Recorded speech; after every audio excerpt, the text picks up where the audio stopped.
So Bajaj வந்து பார்த்தீங்கன்னா Bajaj as a company வந்து பார்த்தீங்கன்னா ஆல்ரெடி எல்லாருக்குமே தெரியும். பஜாஜ் ஃபின்சர்ன்ற கம்பெனி. ஸோ பஜாஜ் ஃபினான்ஸ் மற்றும் இஎம்ஐ இதெல்லாமே பண்ணிட்டு இருக்காங்க. Insurance, health insurance, then general insurance, life insurance எல்லாத்துலயும் இருக்காங்க. ஸோ பஜாஜ் வந்து ரொம்ப பெரிய ஃபினான்ஸ் குரூப்.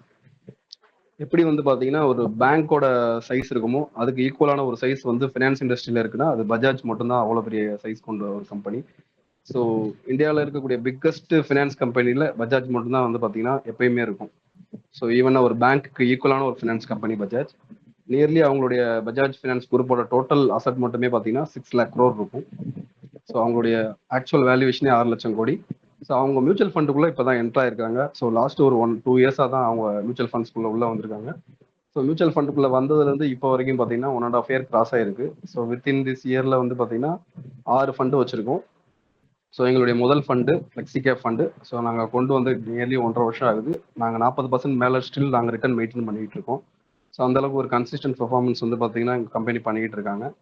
ஸோ மியூச்சுவல் ஃபண்ட்லேயுமே வந்து பார்த்தீங்கன்னா ரொம்ப ஃபாஸ்டஸ்ட் க்ரோவிங் கம்பெனியாக மியூச்சுவல் ஃபண்ட்ஸில் பஜாஜ் இருக்குது. ஸோ நியர்லி 17,000 கோடி வந்து பார்த்தீங்கன்னா கரண்ட்லி பஜாஜோட மொத்த மியூச்சுவல் ஃபண்டோட ஏஎம் இருக்குது. ஸோ இந்த க்ரோத் வந்து பார்த்தீங்கன்னா வேற எந்த மியூச்சுவல் ஃபண்ட்ஸுமே இவ்வளோ ஃபாஸ்ட்டாக க்ரோ ஆனதில்லை. ஸோ வித்தின் 1.5 yearல பார்த்தீங்கன்னா ஒரு 17,000 கோடி 18,000 கோடி மார்க் தொட்டிருக்க அளவுக்கு. ஸோ பிராண்ட் வந்து பார்த்தீங்கன்னா இன்ஃப்ளூயன்ஸான பிராண்டு, மக்கள் மேலே அந்த அளவுக்கு நம்பிக்கையும் கொண்டிருக்காங்க. அதனால தான் இவ்வளோ இன்வெஸ்ட்மெண்ட்ஸ் உள்ளே வந்திருக்கு. ஸோ இப்போ நாங்கள் புது ஒரு ஸ்கீம் கொண்டு வந்திருக்கோம். ஸோ இந்த ஸ்கீம் வந்து பார்த்தீங்கன்னா ஸ்பெசிஃபிக்காக வந்து ஹெல்த் கேர் ஃபண்ட் அப்படின்ற ஃபண்டு. இது only health care, biotechnology, hospitals, diagnostics, so இந்த மாதிரி ஃபார்மா மெடிசன்ஸ் ரிலேட்டடான கம்பெனிஸில் மட்டுமே இன்வெஸ்ட் பண்ணக்கூடிய ஒரு கேட்டகரி. ஸோ ஆல்ரெடி நிறைய கம்பெனிஸில் இந்த கேட்டகரி இருக்குது. ஸோ நமக்கும் இவங்களுக்கு என்ன டிஃபரன்ஷியேஷன் அப்படின்னு பார்த்தோம்னா, ஸோ பொதுவாக ஃபார்மா கேட்டகரி ஃபண்ட்ஸில் வந்து பார்த்தீங்கன்னா மெடிசன் ஓரியன்ட் கம்பெனிஸில் தான் அதிகமாக இன்வெஸ்ட் பண்ணுவாங்க. பட் எங்களுடைய கான்செப்டில் வந்து பார்த்தீங்கன்னா நாங்கள் வெல்னஸ் அதிகமாக வந்து இன்வெஸ்ட்மெண்ட் பண்ணுறதுக்கு பிளான் பண்ணியிருக்கோம். ஸோ மோர் ஓவர் ஃபார்மா இண்டஸ்ட்ரியில் வந்து பார்த்தீங்கன்னா வெல்னஸ் வந்து இப்போ ரொம்ப பெரிய இம்பார்ட்டன்ஸ் இருக்குது. நான் உங்களுக்கு ஒரு எக்ஸாம்பிள் சொல்கிறேன், வெல்னஸோட க்ரோத் எந்த அளவுக்கு இருக்குன்ட்டு. ஸோ வெல்னஸோட க்ரோத் வந்து பார்த்தீங்கன்னா நியர்லி எவ்வளோ இருக்குன்னா கரண்ட்லி வந்து பார்த்தீங்கன்னா 27% சிஏஜிஆர் வந்து பார்த்தீங்கன்னா இருக்குது. ஸோ ஹெல்த் கேர் இண்டஸ்ட்ரியிலே ஹையஸ்ட் ரிட்டர்ன் கொடுக்கக்கூடிய, ஹையஸ்ட் சிஏஜிஆர் இருக்கக்கூடிய ஒரே category fitness and wellness category தான். ஸோ இதையுமே நாங்கள் வந்து இதில் ஆட் பண்ணுறோம். ஸோ இது வந்து பார்த்தீங்கன்னா one of the major advantage வந்து எங்களுடைய ஃபண்டுக்கு. ஸோ மற்ற எந்த ஃபண்டுலையுமே இந்த மாதிரியான ஃபிட்னஸ் ஓரியன்ட் ஸ்டாக்ஸ் வந்து பார்த்தீங்கன்னா எடுக்க மாட்டாங்க. ஸோ நம்மளுடைய இதில் அலோகேஷன் மேஜராக அதுவுமே நம்ம எடுக்கிறோம். ஸோ அடுத்து வந்து பார்த்தீங்கன்னா ஸோ நியூட்ரிஷன்ஸ். ஸோ வெல்னஸில் வந்து பார்த்தீங்கன்னா இப்போ நிறையா மக்கள் நியூட்ரிஷன் ப்ராடக்ட்ஸ், நியூட்ரிஷன் ஃபுட்ஸ் நிறையா சாப்பிட ஆரம்பிச்சுட்டு இருக்காங்க. ஸோ அதோட க்ரோத்துமே வந்து பார்த்தீங்கன்னா நியர்லி நல்ல க்ரோத் இருக்கு. நியர்லி 12 பில்லியன் வந்து பார்த்தீங்கன்னா 2027 இதோட எக்ஸ்பெக்டேஷன் இருக்கு. இதோட க்ரோவிங் எக்ஸ்பெக்டேஷன் வந்து பார்த்தீங்கன்னா 16% வந்து இந்த கேட்டகரி கொடுக்கும். ஸோ நியூட்ரிஷன் ப்ராடக்ட்ஸ் வந்து பார்த்தீங்கன்னா ஃபியூச்சரில் மக்கள் அதிகமாக வாங்கக்கூடிய ஒரு ப்ராடக்டாக இருக்கும். ஃபார் எக்ஸாம்பிள் வந்து பார்த்தீங்கன்னா உங்களுக்கு vitamin tablets, so neuro tablets, so இந்த மாதிரி நிறைய ஆட் கொடுக்குறாங்க பார்த்தீங்களா, அது எல்லாமே வந்து இந்த கம்பெனிஸில் வரும். ஃபார் எக்ஸாம்பிள் சிம்பிளாக சொல்லணும்னா நம்மளுடைய நார்மலாக வந்து நம்ம யூஸ் பண்ணக்கூடிய விட்டமின் பவுடர்ஸ்லாம் வந்து பார்த்தீங்கன்னா இப்போ அதிகமாக வந்து பார்த்தீங்கன்னா யூஸ் பண்ண ஆரம்பிச்சிருக்காங்க மக்கள். ஸோ அதோடைய இண்டஸ்ட்ரியோட க்ரோத்தும் இதில் மேஜராக இருக்கும். ஸோ அடுத்து டயக்னோஸ்டிக்ஸை பொறுத்த வரைக்கும் உங்களுக்கு சிம்பிளாக சொல்லணும்னா நம்மளுடைய லேப்ஸ் அண்டு இந்த பிளட் டெஸ்ட் எல்லாமே எடுக்கிறாங்க பார்த்தீங்களா, ஸோ அந்த மாதிரியான ஒரு செக்டர் இது. ஸோ டயக்னோஸ்டிக் செக்டர் வந்து பார்த்தீங்கன்னா இப்போ ரொம்ப தவிர்க்க முடியாத இடத்துல இருக்குது. மக்கள் வந்து ஒரு காலத்தில் ஹாஸ்பிட்டல்ஸில் போய் ஹாஸ்பிட்டலில் டாக்டர் சொன்னதுக்கு அப்புறம் தான் அவங்களே வந்து பண்ணுவாங்க. ஸோ இப்போ வந்து பார்த்தீங்கன்னா வாண்டடாகவே ஹெல்த் செக்அப் நிறைய பண்ண ஆரம்பிச்சிட்டாங்க. ஸோ தனக்கு தேவையான டெஸ்ட்டை வந்து அவங்களே பண்ண ஆரம்பிச்சிட்டாங்க. எந்த டயக்னோஸ்டிக் கம்பெனிக்குள்ளே போனாலும் நமக்கு வந்து இமீடியட்டாக வந்து எந்த ரிப்போர்ட் எடுக்க முடியாது. ஒரு ஸ்கேன் எடுக்கிறதுக்கே நம்ம 1 மணி நேரம் வெயிட் பண்ணுறக்கூடிய சுச்சுவேஷன் இருக்குது. ஸோ அந்த மாதிரியான டயக்னோஸ்டிக்ஸ் கம்பெனிஸ் பார்த்தீங்கன்னா தவிர்க்க முடியாத அளவுக்கு வளர்ச்சி அடைஞ்சிக்கிட்டு இருக்காங்க. ஸோ அவங்களையுமே நம்மளுடைய ஃபண்ட்ஸில் நம்ம வந்து பார்த்தீங்கன்னா மேஜராக அப்ளை பண்ணுறோம். அடுத்து ஃபார்மாசிட்டிகல்ஸ். ஸோ ஃபார்மாசிட்டிகல்ஸ் வந்து இந்தியாவில் வந்து பார்த்தீங்கன்னா ஒரு எமர்ஜ்டு குளோபல் வேக்சினேஷனுக்கு ஹப்பில் வந்து பார்த்தீங்கன்னா நம்ம தான் இருக்கோம். ஸோ நியர்லி 60% பார்த்தீங்கன்னா வேர்ல்டு வைடாக வந்து நம்மளுடைய வேக்சின்ஸ் தான் வந்து பார்த்தீங்கன்னா சப்ளை பண்ணிக்கிட்டு இருக்கோம். ஸோ அந்த அளவுக்கு நம்மளுடைய பாரத் பயோடெக் கம்பெனி, அதாவது நம்மளுடைய பாரத் பயோடெக் கம்பெனி தான் நம்மளுக்கு கோவேக்சின் கண்டுபிடிச்சு கொடுத்த கம்பெனி. ஸோ அவங்க வந்து பார்த்தீங்கன்னா வேர்ல்டு வைடாகவே 60% வந்து பார்த்தீங்கன்னா வேக்சின் வந்து சப்ளை பண்ணிட்டு இருக்காங்க. ஸோ ஹாஸ்பிட்டல்ஸ் வந்து பார்த்தீங்கன்னா ஸோ ஒரு காலத்துல ஹாஸ்பிட்டல்ஸ்ல வந்து பாத்தீங்கன்னா ஃபார்மாசியூட்டிகல்ஸ் வந்து அதிகமா விற்க மாட்டாங்க, எல்லாருமே மெடிக்கல் ஷாப் போற மாதிரி இருக்கும். இப்போ ஹாஸ்பிட்டல்ஸ்குள்ளேயே வந்து பாத்தீங்கன்னா நம்ம வந்து எல்லா மருந்து வாங்குற சுச்சுவேஷனுக்கு தள்ளப்பட்டோம். ஸோ அந்த அளவுக்கு வந்து பாத்தீங்கன்னா ஹாஸ்பிட்டல்ஸும் வந்து பிஸ்னஸ் க்ரோ ஆகிட்டே போறாங்க. ஸோ அவங்களுடைய ஸ்டாக்ஸ் வந்து பாத்தீங்கன்னா எவ்ரி இயர் வந்து பாத்தீங்கன்னா டிசீஸ் இன்க்ரீஸ் ஆகிட்டே இருக்கிறதுனால, ஸோ பீப்புள்ஸோட தேவை இன்க்ரீஸ் ஆகிட்டே இருக்கிறதுனாலையும் மக்கள் தொகை இன்க்ரீஸ் ஆகிட்டே இருக்கிறதுனாலையும் ஹாஸ்பிட்டல்ஸோட நீடுமே இன்க்ரீஸ் ஆகிட்டே போகுது. ஸோ இதோட க்ரோத்துமே வந்து பார்த்தீங்கன்னா நியர்லி 62 பில்லியன்ல இருந்து 132 பில்லியனா வந்து இன்க்ரீஸ் ஆயிருக்கு. வெறும் 3 வருஷத்துல வந்து பார்த்தீங்கன்னா ஹாஸ்பிட்டல்ஸோட இன்க்ரீஸ் வந்து பார்த்தீங்கன்னா அந்த அளவுக்கு க்ரோ ஆயிருக்கு ஹாஸ்பிட்டல் இண்டஸ்ட்ரி. ஸோ இது இன்னுமே வந்து பார்த்தீங்கன்னா க்ரோ ஆகிறதுக்கு நிறைய சான்சஸ் இருக்கு.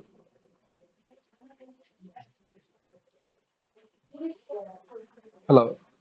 அடுத்து வந்து பார்த்தீங்கன்னா இந்தியன் ஹெல்த் கேர் செக்டாரோட க்ரோவிங் வந்து நம்ம இயர் ஆன் இயர் கொடுத்துருக்கோம். ஸோ இதில் வந்து பார்த்தீங்கன்னா 2016ல 110 பில்லியன்ல இருந்து 2017ல 160ஆகவும், 2020ல 280ஆகவும், 2023ல 372 பில்லியனாகவுமே வந்து பார்த்தீங்கன்னா ஹெல்த் கேர் செக்டார் வந்து க்ரோ ஆயிருக்கு. ஸோ இந்த டோட்டல் க்ரோத் எடுத்துக்கிட்டோம்னா ஹெல்த் கேர் செக்டாரோட மொத்த க்ரோத்துமே 22% வந்து பார்த்தீங்கன்னா ரிட்டர்ன் கொடுத்துருக்கு. ஸோ 22% கண்டினியூஸாக வந்து பார்த்தீங்கன்னா இதோட க்ரோத் இருந்துகிட்டே இருக்கு. ஸோ இது வந்து லாங் டேர்ம் போடுறதுக்கு சரியான இன்வெஸ்ட்மெண்ட்ஸ்ன்றது நமக்கு இது கரெக்டாக காட்டுது. ஸோ 2016ல இருந்து 2023 வரைக்கும் நம்ம வந்து 22% சிஏஜிஆர் இருக்கும். ஸோ நியர்லி ஒரு 10 இயர்ஸ் வந்து பார்த்தீங்கன்னா 22% கொடுக்கக்கூடிய ஒரு செக்டாரா இந்த செக்டார் இருக்கு. ஸோ அடுத்து வந்து பார்த்தீங்கன்னா இந்த செக்டாரை பற்றி ஹாஸ்பிட்டல்ஸ் வந்து பார்த்தீங்கன்னா நான் ஆல்ரெடி சொல்லியிருந்தேன் க்ரோ ஆகிட்டே இருக்குதுன்ட்டு. ஸோ இப்போ இது வந்து பார்த்தீங்கன்னா எந்த அளவுக்கு வந்து கவர்மெண்ட் ஹாஸ்பிட்டலோட நமக்கு பிரைவேட் ஹாஸ்பிட்டலோட நீடு அதிகமாக இருக்கு அப்படின்றத வந்து பார்த்தீங்கன்னா இந்த சார்ட் நமக்கு சிம்பிளாக காட்டுது. ஸோ 2013ல வெறும் வந்து 77 ஹாஸ்பிட்டல்ஸ் தேவை தான் இருந்துச்சு. இப்போ இதோட 77 பில்லியன் ஹாஸ்பிட்டல்ஸோட தேவை தான் இருந்துச்சு. இப்போ வந்து பார்த்தீங்கன்னா நியர்லி 119 வந்து பார்த்தீங்கன்னா 2023 வரைக்கும் இன்க்ரீஸ் ஆயிருக்கு. ஸோ அந்த அளவுக்கு வந்து பிரைவேட் ஹாஸ்பிட்டல்ஸோட தேவை வந்து இன்க்ரீஸ் ஆகிட்டே வருது நமக்கு. ஸோ அடுத்து வந்து பார்த்தீங்கன்னா ஹாஸ்பிட்டல்ஸோட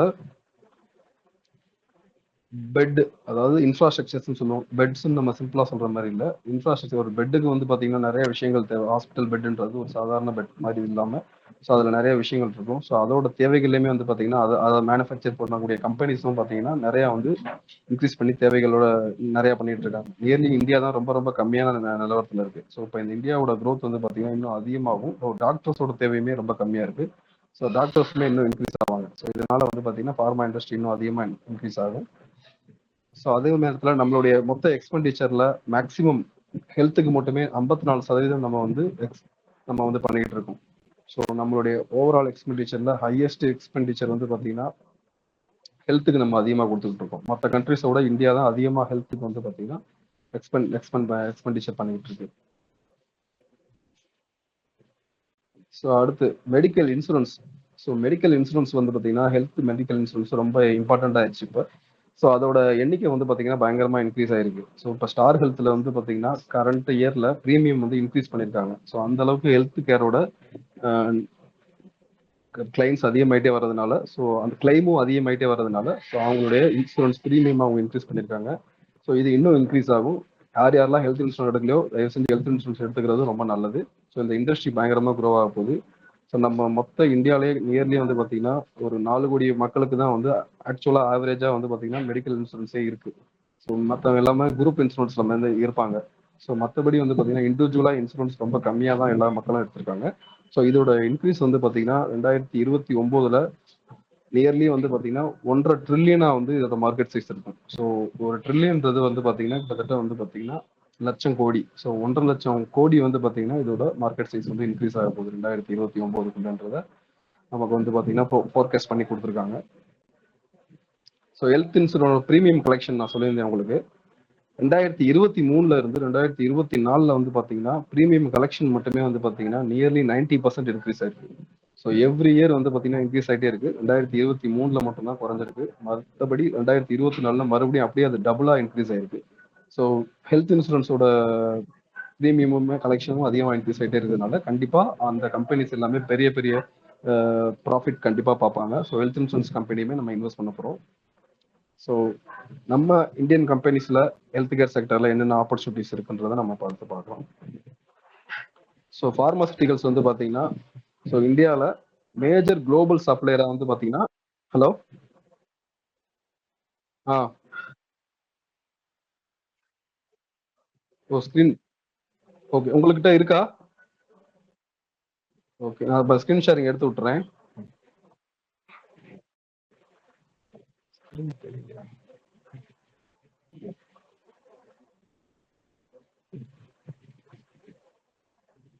சரி, ஓகே. ஸ்க்ரீன் எல்லாத்துக்கும் தெரியுதா சார்? இப்போ ஸ்க்ரீன் ஷேர் பண்ணிட்டீங்களா? Okay, okay. ஸோ நியர்லி 5வது பேஜ்ல இருக்கோம்னு நினைக்கிறேன் நம்ம. 5வது 16வது பேஜா? 14வது பேஜ்ல இருக்கும். இப்போ வந்து பாத்தீங்கன்னா அது ஆ ஓகே, ஓகே, ஓகே, ஓகே. ஒரு நிமிஷம். ஓகே. இப்போ வந்து பாத்தீங்கன்னா, ஸோ பார்மாசூட்டிக்கல் வந்து பாத்தீங்கன்னா இந்தியாவோட சப்ளை வந்து பாத்தீங்கன்னா ரொம்ப அதிகமா இருக்கு. ஸோ ஃபார் எக்ஸாம்பிள் வந்து பாத்தீங்கன்னா யூஎஸ்ல ஸோ நம்மளுடைய தேவை வந்து பாத்தீங்கன்னா ஜென்ரிக் சப்ளை நம்ம தான் அதிகமா பண்றோம்.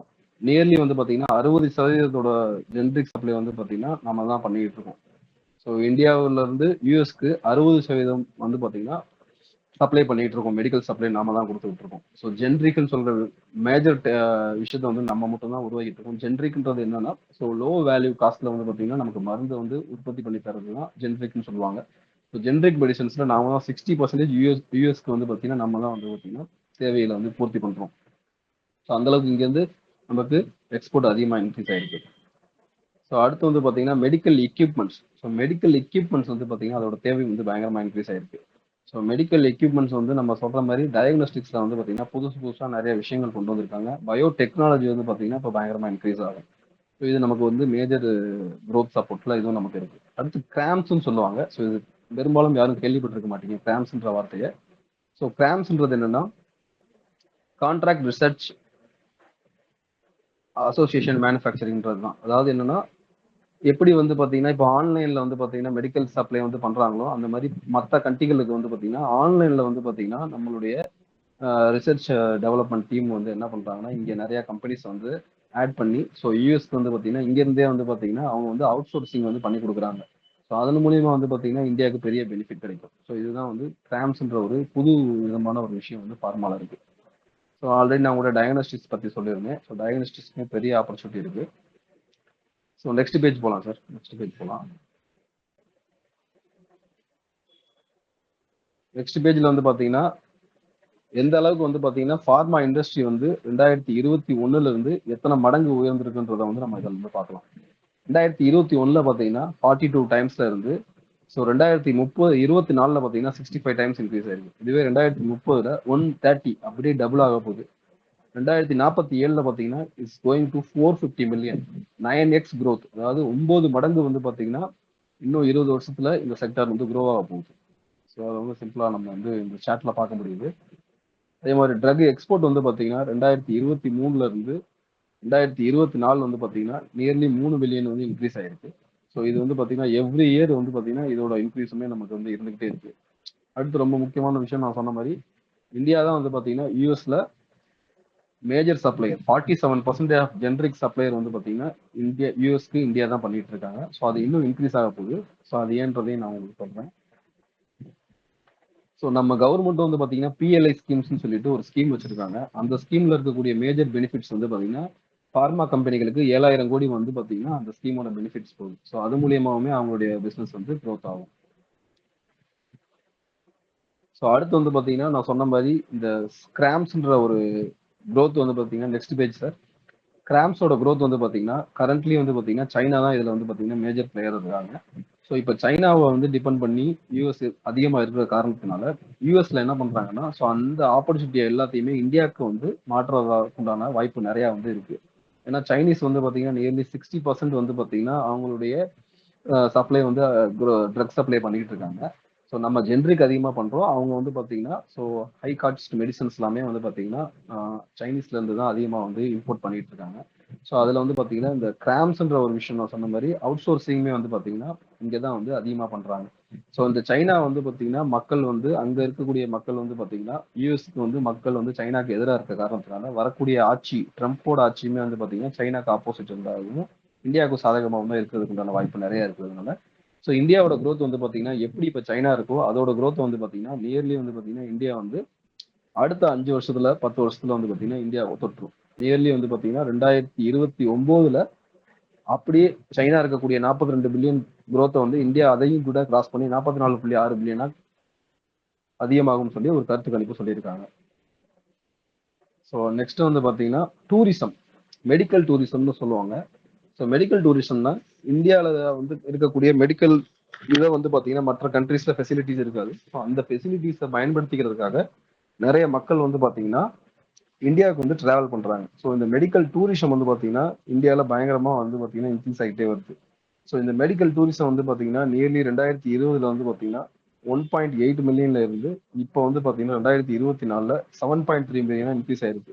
ஸோ கிட்டத்தட்ட பாத்தீங்கன்னா 6 மடங்கு வந்து பாத்தீங்கன்னா 4 வருஷத்துல வந்து மெடிக்கல் டூரிசம் இன்க்ரீஸ் ஆயிருக்கு. ஸோ இதனாலயுமே வந்து பாத்தீங்கன்னா இந்தியாவில் ஃபார்மாவோட தேவை வந்து இன்னும் அதிகமாக வாய்ப்பு இருக்கு. ஸோ இவங்க வரது ஃபுல்லாமே மேஜரா வந்து நிறைய வந்து பாத்தீங்கன்னா மேஜர் இன்ஜூரிஸ்க்காகவும் சில சர்ஜரிக்காகவுமே வந்து பாத்தீங்கன்னா இந்தியா வந்து அவங்க வந்து வர்றாங்க. ஸோ அதனாலயுமே இந்தியாவுக்கு வந்து அதிகமான இது நடக்குது. ஸோ இந்தியாவில் சர்ஜரிஸ் வந்து பாத்தீங்கன்னா நியர்லி வந்து நிறைய கண்ட்ரீஸ்ல இருந்து இங்க வந்து பண்றாங்க. ஸோ அந்த வர்ற மக்களோட காஸ்ட் வந்து பாத்தீங்கன்னா இங்க கம்மியா இருக்குன்றதுனால அதிகமா பண்றாங்க. இதுவே ஒரு ஆப்ரேஷன்ஸ் வந்து பாத்தீங்கன்னா யூஎஸ்ல பண்ணணும்னா அவங்களுக்கு 1,50,000 செலவாகும்னா, ஃபார் எக்ஸாம்பிள் ஹார்ட் பைபாஸ் பண்ணணும்னு வச்சுக்கோங்களேன், யூஎஸ்ல வந்து நியர்லி நம்ம காஸ்ட்டுக்கு 1,50,000 செலவாகும். ஸோ அதே வந்து பாத்தீங்கன்னா இந்தியாவில் $5,200 தான் ஆகும். ஸோ யூஎஸ்ல $144 ஆகுறது, $144 lakh ஆகுறக்கூடிய ஒரு ஆப்ரேஷன் வந்து இந்தியாவில் வந்து பாத்தீங்கன்னா வெறும் $5,200 வந்து பாத்தீங்கன்னா பண்ணி கொடுக்குறாங்க. ஸோ இதே மாதிரி மலேசியாலையுமே பார்த்தீங்கன்னா நம்மளோட டபுள் காஸ்ட்டுக்கு தான் வந்து பார்த்தீங்கன்னா சர்ஜரிஸ் எல்லாம் பண்றாங்க. ஃபார் எக்ஸாம்பிள் ஹார்ட் சர்ஜரி வந்து பார்த்தீங்கன்னா மலேசியாவில் $16,000 பண்றாங்க, நம்ம $5,200 பண்றோம். இதுவே வந்து பார்த்தீங்கன்னா ஹார்ட் வால்வ் ரீப்ளேஸ்மெண்ட் மாதிரி பெரிய பெரிய விஷயங்களுக்குமே வந்து பார்த்தீங்கன்னா இந்தியா வந்து பார்த்தீங்கன்னா கம்மியான சார்ஜஸ் தான் வந்து பார்த்தீங்கன்னா போடுது. ஃபார் எக்ஸாம்பிள் வந்து பார்த்தீங்கன்னா யூஎஸ்னா இதுக்கு வந்து $1,70,000 வந்து பார்த்தீங்கன்னா இதுக்கான சர்ஜரி காஸ்ட் பண்றாங்க. இந்தியாவில் வந்து பாத்தீங்கன்னா நியர்லி வெறும் $5,500 வந்து பாத்தீங்கன்னா ஹார்ட் வால்வ் ரீப்ளேஸ்மெண்ட்டோட சர்ஜரி நடக்குது. ஸோ அதனால மேஜர் சர்ஜரியை பண்றதுக்காகவே நிறைய மக்கள் வந்து மெடிக்கல் டூரிசம் சொல்லி இந்தியாவுக்கு நிறைய பேர் வராங்க. இதோட growth ரொம்ப பயங்கரமா இருக்கும். ஸோ இதை பேசிக்கா வச்சிருக்கக்கூடிய இந்த கம்பெனிஸ் எல்லாமே வந்து பாத்தீங்கன்னா ஐ மீன் எங்க வந்து அதிகமா சர்ஜரிஸ் வந்து ஃபாரினர்ஸ் வந்து பண்றாங்களோ அந்த ஹாஸ்பிட்டல்ஸ், ஸோ அதுக்கான மெடிக்கல் எக்யூப்மெண்ட்ஸ் வச்சிருக்கக்கூடிய கம்பெனிஸ் வந்து பாத்தீங்கன்னா நல்ல க்ரோ ஆகிறதுக்கு வாய்ப்பு இருக்கிறது. ஸோ அடுத்து நான் உங்கள்கிட்ட வெல்னஸ் பத்தி நான் சொல்லியிருந்தேன். ஸோ அடுத்த பேஜ்ல வெல்னஸ் பத்தி வந்திருக்கு. ஸோ வெல்னஸ் வந்து பாத்தீங்கன்னா இப்ப நமக்கு எந்த அளவுக்கு தேவை அதிகமாயிருக்குன்னா, ஸோ இது வந்து ஒரு ஷாக்கிங்கான ஒரு விஷயம் தான். ஸோ நியர்லி வந்து பாத்தீங்கன்னா இது வந்து அடுத்த 2029, 30க்குள்ள வந்து பாத்தீங்கன்னா இந்த அளவுக்கு வந்து இன்க்ரீஸ் ஆகிறதுக்கு வாய்ப்பு இருக்கு. ஸோ நம்மளுடைய பிளட் ப்ரெஷர் இருக்கக்கூடிய மக்கள் வந்து பாத்தீங்கன்னா 20% டோட்டல் பாப்புலேஷன்ல இது வந்து பாத்தீங்கன்னா இருக்கு. ஸோ இதுவே 264 மில்லியன் மக்கள் வந்து பாத்தீங்கன்னா இந்த பிளட் ப்ரெஷர்னால பாதிக்கப்பட்டிருக்காங்க. ஸோ அடுத்து வந்து பாத்தீங்கன்னா டோட்டல் பாப்புலேஷன்ல டயபெட்டிஸ், அதாவது சுகர் பேஷண்ட்ஸ் மட்டும் வந்து பாத்தீங்கன்னா 120 மில்லியன் இருக்காங்க. ஸோ இதோட டயபெட்டிஸ் கூட இதுவுமே வந்து பாத்தீங்கன்னா அதிகமாகிட்டே வருது. 2045 வரைக்கும் பாத்தீங்கன்னா இது வந்து 134 பில்லியனா வந்து டயபெட்டிக்ஸ் வந்து இருப்பாங்க அப்படின்ற அளவுக்கு கருத்து கணிப்பு சொல்லுது. ஸோ இதனால வந்து டயபெட்டிக்ஸ் டிசீஸ் அதிகமா இருக்கிறதுனாலையும் அந்த பர்டிகுலர் செக்டர் வந்து பாத்தீங்கன்னா பயங்கரமா க்ரோ ஆகும். ஸோ இந்த க்ரோவிங் ட்ரெண்ட்ஸ்ல வெல்னஸ்ல வந்து பாத்தீங்கன்னா மக்கள் வந்து இதுக்காக கன்சம்ஷன் வந்து நிறைய பண்ண ஆரம்பிச்சிருக்காங்க. ஸோ என்ன மாதிரியான கன்சம்ஷன்ஸ்லாம் பண்றாங்கன்னு பாத்தீங்கன்னா விட்டமின் டேப்லெட்ஸு, சப்ளிமெண்ட்ஸு, ஸோ ஓடிசின்னு சொல்லுவாங்க. ஸோ ஓடிசி ட்ரக்ஸு, ஸோ இது எல்லாமே வந்து பாத்தீங்கன்னா நம்ம அதிகமாக வந்து பாத்தீங்கன்னா இந்தியாவில் வந்து இன்க்ரீஸ் ஆகிட்டே போகுது. ஸோ நியர்லி வந்து பாத்தீங்கன்னா 29 மில்லியன் வந்து பாத்தீங்கன்னா இந்தியா வந்து அதை பயன்படுத்திக்கிட்டு இருக்காங்க. ஸோ இந்தியா வந்து பாத்தீங்கன்னா மற்ற கண்ட்ரியை கம்பேர் பண்ணும்போது இந்த ஓடிசி ட்ரக்ஸ் வந்து பாத்தீங்கன்னா அதிகமா வந்து பாத்தீங்கன்னா இந்தியா வந்து நடந்துகிட்டு இருக்கு. ஸோ நமக்கு தேவைகள் வந்து பாத்தீங்கன்னா அதிகமா இருக்கிறதுனால ஸோ நமக்கு வெல்னஸ்க்கு தேவையான ப்ராடக்ட்ஸும் வெல்னஸ்க்கு தேவையான டேப்லெட்ஸ் எல்லாமே அதிகமா வந்து பாத்தீங்கன்னா இன்க்ரீஸ் ஆகுது. ஸோ அதோட மேனுஃபேக்சரிங்கும் இன்க்ரீஸ் ஆகிருக்கு. ஸோ அதனுடைய மக்கள் தேவைகளும் இன்க்ரீஸ் ஆயிருந்தனால அதிகமா வந்து பாத்தீங்கன்னா அதுல கன்சம்ஷன் நடக்குது.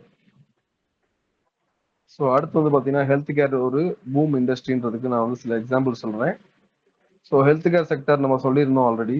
ஸோ 638 பில்லியன் வந்து பாத்தீங்கன்னா இதோட ப்ரொஜெக்ஷன் இருக்கு அடுத்த 2025க்குள்ள.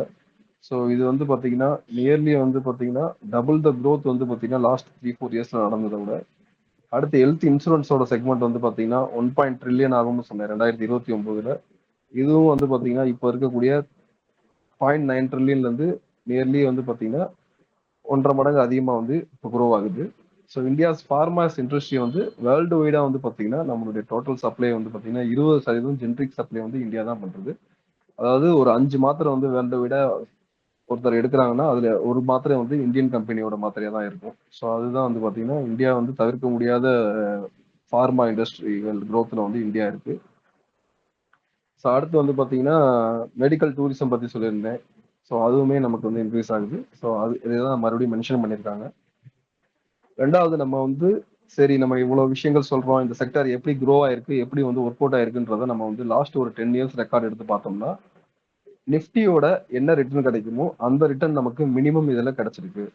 லாஸ்ட் 1 இயர்ல மட்டும் பாத்தீங்கன்னா நிஃப்டி 26% மட்டும் தான் ரிட்டர்ன் கொடுத்துருக்கு. பட் இந்த ஹெல்த் கேர் இண்டெக்ஸ் வந்து பாத்தீங்கன்னா 60% ரிட்டர்ன் கொடுத்துருக்கு.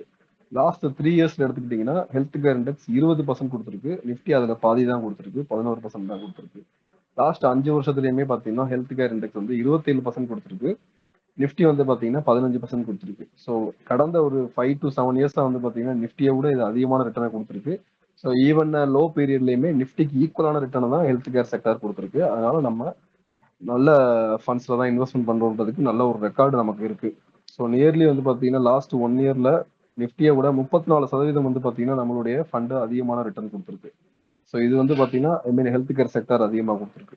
அதுவும் இல்லாம இப்ப நாங்க ஹெல்த் கேர் வர்றதுக்கு முக்கியமான காரணம் என்னன்னா யூஎஸ்ல வந்து பாத்தீங்கன்னா ஒரு பயோ செக்யூர் ஆக்ட்னு சொல்லிட்டு ஒரு ஆக்ட் கொண்டு வந்திருக்காங்க. நம்ம ஊர்ல இருக்கக்கூடிய சட்டசபை மாதிரி அவங்க ஊர்ல செனட் சபையில வந்து பாத்தீங்கன்னா அந்த ஆக்டை வந்து பாஸ் பண்றதுக்கு பில் ரைஸ் பண்ணிருக்காங்க. ஸோ அந்த பில் ஒன்று பாஸ் பண்ணிட்டாங்கன்னா அந்த பில்லுல என்ன இருக்குன்னா 60% இருக்கக்கூடிய சைனீஸ் கம்பெனிஸ் வந்து நம்பி இருக்க காரணத்தினால அதை குறைக்கணும்னு சொல்லி அந்த பில்ல ரீசன் சொல்லியிருக்காங்க. சைனீஸ் கம்பெனிஸ்மே வந்து பாத்தீங்கன்னா சில விஷயங்கள்ல வந்து பாத்தீங்கன்னா நிறைய ஃப்ராட்லன் பண்றாங்க. ஸோ அதனால ஒரு 5 கம்பெனியை வந்து பாத்தீங்கன்னா அவங்கள பேன் பண்ணிட்டாங்க ஆல்ரெடி. ஸோ அதுக்குண்டான ஆப்பர்ச்சுனிட்டியுமே இந்தியாவுக்கு தான் வரப்போகுது. ஸோ இந்த மாதிரி கண்டினியூஸா சைனீஸ் கம்பெனிஸை வந்து கொஞ்சம் கொஞ்சமா வந்து டிக்ரீஸ் பண்ணிட்டு அந்த ஆப்பர்ச்சுனிட்டி எல்லாமே இந்தியாவுக்கு வர்றதுனால இதுதான் கரெக்டான டைம். இந்தியா வந்து பாத்தீங்கன்னா அடுத்த ஃபார்மா செக்டர்ல இன்னும் க்ரோ ஆகுறதுக்கு நம்மளுடைய எக்ஸ்போர்ட் வந்து 20% இருக்கிறது எக்ஸ்போர்ட் வந்து 25 to 30% வரைக்கும் இன்க்ரீஸ் ஆகிறதுக்கு நிறைய வாய்ப்பு இருக்கு. ஸோ இதெல்லாமே வந்து பாத்தீங்கன்னா நெக்ஸ்ட் இயர்ல இருந்து ட்ரம்ப் பதவி ஏற்றதுக்கு அப்புறத்துல இருந்து இது எல்லாமே நடக்கிறதுக்கு உண்டான வாய்ப்பு நமக்கு நிறைய தெரியுது. அதனாலதான் நம்ம இப்ப கரண்ட் வேல்யூவேஷன்ல மார்க்கெட்டும் நமக்கு வந்து பாத்தீங்கன்னா கடந்த ஒரு மாசமா கொஞ்சம் இறங்கி நல்ல வேல்யூவேஷன்ல இருக்கு, லோ வேல்யூவேஷன்ல. ஸோ இந்த வேல்யூவேஷனை நம்ம பயன்படுத்திக்கிறதுக்கு இந்த மாதிரியான க்ரோவிங் செக்டர்ல நம்ம இன்வெஸ்ட் பண்ணலாம். ரெண்டாவது விஷயம் வந்து பாத்தீங்கன்னா ஹெல்த் கேர் செக்டர் தான் இருக்கிறதுலே லோ வோலட்டிலிட்டி செக்டர்னு சொல்லுவாங்க. அதாவது என்னன்னா டிஃபென்சிவ் செக்டர்.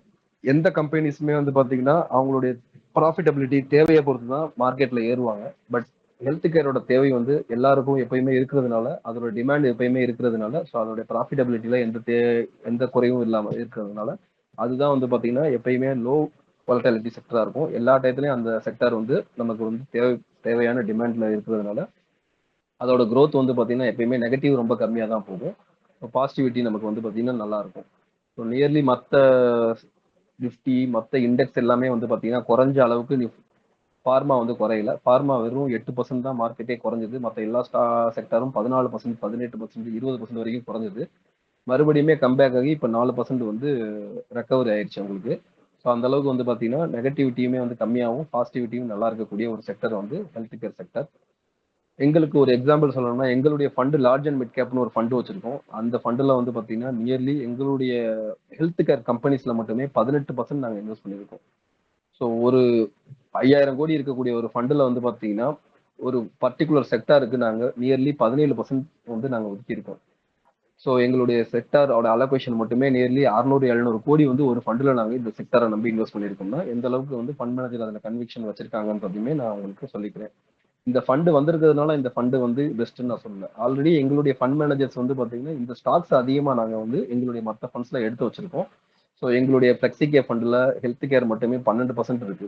ஒரு செக்டாருக்கு வந்து பாத்தீங்கன்னா 10%க்கு மேல வெயிட் கொடுத்துருக்காங்கனாலே ஸோ அந்த செக்டார் மேல அதிகமான நம்பிக்கையை வந்து பாத்தீங்கன்னா வச்சிருக்கிறதுனால தான் அந்த ஃபண்டுல அலோகேஷன் கொடுத்துருப்பாங்க. ஸோ எங்களுடைய ஃபண்டுலையுமே நாங்கள் அதிகமா வந்து செக்டார்ல வந்து ஹெல்த் கேர் தான் எடுத்திருக்கோம். ஸோ அதனால ஸ்பெசிஃபிக்கா நாங்கள் இந்த ஃபண்டை வந்து இந்த டயத்துல வந்திருக்கோம். ஸோ இந்த ஃபண்டை பத்தின வேற எந்த டீடைல்ஸ் யாருக்காவது டவுட் இருந்தாலும் தாராளமா கூப்பிடுங்க, கேளுங்க. ஸோ வேற எதுவும் இந்த ஃபண்டை பத்தி டவுட் இருக்கா? இந்த ஃபண்டில் அதே மாதிரி மினிமம் இன்வெஸ்ட்மெண்ட் வந்து பார்த்தீங்கன்னா ₹500 பண்ணிக்கலாம். So minimum investment ₹500. So maximum எவ்வளோ நாளும் பண்ணிக்கலாம். எஸ்ஐபி லம்சம் எதுனாலும் நீங்கள் பண்ணிக்கலாம். ஸோ ரெண்டுமே வந்து பார்த்தீங்கன்னா ₹500 இங்கே ஸ்டார்ட் ஆகும். அதே மாதிரி எங்களுடைய கான்செப்ட் வந்து பார்த்தீங்கன்னா மெகா ட்ரெண்ட்ஸ்னு சொல்லி ஒரு கான்செப்ட் நாங்கள் வச்சிருக்கோம். ஸோ அந்த இதை சேஞ்ச் பண்ணிக்கோங்க. 31வது பேஜ் கிட்ட வந்தீங்கன்னா மெகா ட்ரெண்ட்ஸ்ன்ற கான்செப்ட் வந்திருக்கும். 31வது பேஜ் போங்க. ஸோ அதில் வந்து பார்த்தீங்கன்னா மெகா ட்ரெண்ட்ஸ்னு சொல்லிட்டு ஒரு கான்செப்ட் எங்களுடைய ஃபண்ட்ஸ்ல ஆல்ரெடி நாங்கள் யூஸ் பண்ணிட்டு இருக்கோம். அதாவது எதெல்லாம் வந்து பாத்தீங்கன்னா ஒரு ட்ரெண்டா உருவாகி அந்த ட்ரெண்ட் வந்து ஒரு 10 வருஷம் 15 வருஷம் தாக்கத்தை ஏற்படுத்தணுமோ அதை மெகா ட்ரெண்ட்னு சொல்றோம். ஸோ அப்படி ஒரு விஷயங்கள்ல வந்து பாத்தீங்கன்னா நான் சொன்ன மாதிரி இந்த பயோ செக்யூர் ஆக்ட்ன்ற ஒரு ட்ரெண்ட் வந்து பாத்தீங்கன்னா இப்போ உருவாயிருக்கு அமெரிக்கால.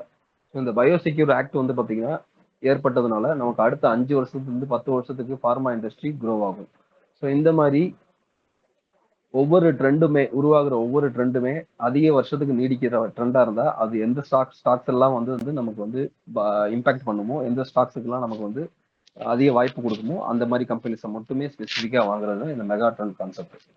ஸோ இதை வந்து கண்டுபிடிக்கிறதுக்கு வந்து பாத்தீங்கன்னா நாங்க ஒரு பர்டிகுலர் ஒரு ஸ்ட்ராட்டஜியை வச்சிருக்கோம். அந்த ஸ்ட்ராட்டஜில வந்து பாத்தீங்கன்னா ஸோ நியர்லி வந்து பாத்தீங்கன்னா மெகா ட்ரெண்ட் மட்டுமே 350 ஸ்டாக்ஸ் வந்து 400 ஸ்டாக்ஸ் வந்து நாங்க எடுத்திருக்கோம். மொத்தமா வந்து பாத்தீங்கன்னா இண்டஸ்ட்ரியில 1500 ஸ்டாக் இது மேல இருக்கு.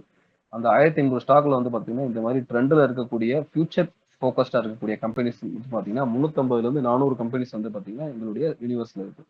அதுல இருந்தே நாங்க பெஸ்டா எடுக்கக்கூடிய ஸ்டாக்ஸ் வந்து வெறும் 50ல இருந்து 60 ஸ்டாக்ஸ் மட்டும் தான் நாங்க எடுப்போம். ஸோ மொத்த ஸ்டாக்ஸ் இவ்வளவு ஸ்டாக்ஸ் இருந்தாலும் அதுல மேஜரா வந்து சேஃப்டியாகவும் அதிக ரிட்டர்ன் கொடுக்கக்கூடிய ஸ்டாக்ஸ் ஆகும். ஃபியூச்சர்ல வந்து இது வந்து கண்டினியூஸா வந்து அடுத்த 5 to 10 இயர்ஸ்க்கு போற மாதிரியான ஸ்டாக்ஸ் ஆகும் நாங்க எடுப்போம். அந்த மாதிரி 60 ஸ்டாக்ஸ் வந்து பாத்தீங்கன்னா நாங்க மேக்ஸிமம் இதுல எடுக்கிறதுக்கு வாய்ப்பு இருக்கு. ஃபார் எக்ஸாம்பிள் நாங்க இப்ப சிப்லான்ற கம்பெனி வந்து பாத்தீங்கன்னா இப்ப ரீசெண்டா வந்து எங்களுடைய ஃபண்ட்ல வந்து இன்வெஸ்ட்மெண்ட் பண்ணாங்க. ஸோ அந்த சிப்லாவை மட்டுமே வந்து பாத்தீங்கன்னா நியர்லி வந்து பாத்தீங்கன்னா 3% வந்து அந்த ஃபண்ட்ல இன்வெஸ்ட் பண்ணியிருக்காங்க. ஸோ இதுவே வந்து பாத்தீங்கன்னா அதிகமான அலோகேஷன் தான் ஒரு பர்டிகுலர் ஸ்டாக்கு கொடுத்துருக்குது. அந்த அளவுக்கு அந்த பர்டிகுலர் செக்டார் மேலேயும் அந்த கம்பெனி மேலேயும் இப்ப க்ரோ ஆகுறதுக்கு உண்டான நம்பிக்கை வந்து ஃபண்ட் மேனேஜர்ஸ் வச்சிருக்காங்க.